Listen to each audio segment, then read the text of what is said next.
गुरुदेव के चरणों में तत्पश्चात माँ की वंदना। क्या कहना है कि मैहर की शारदा से जिन्हें वरदान मिला, ऐसे वरदानी के दुधार को प्रणाम है।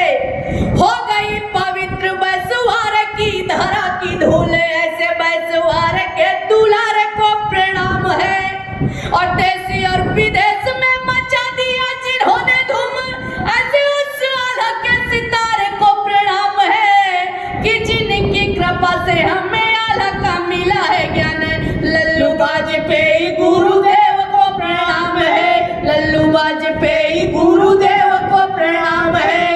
और माता रानी की वंदना तत्पश्चात आधा गायन कि माँ दुर्गा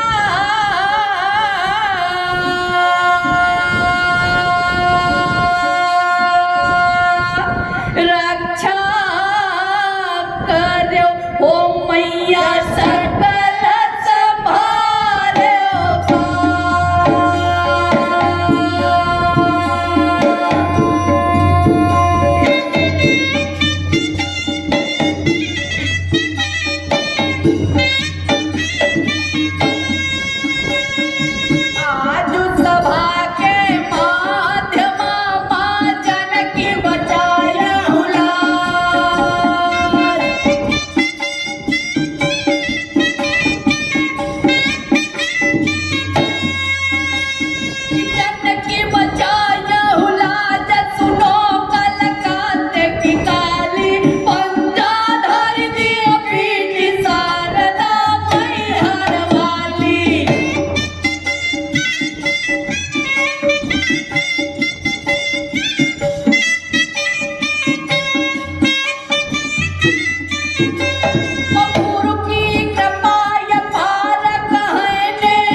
अरे वो मैं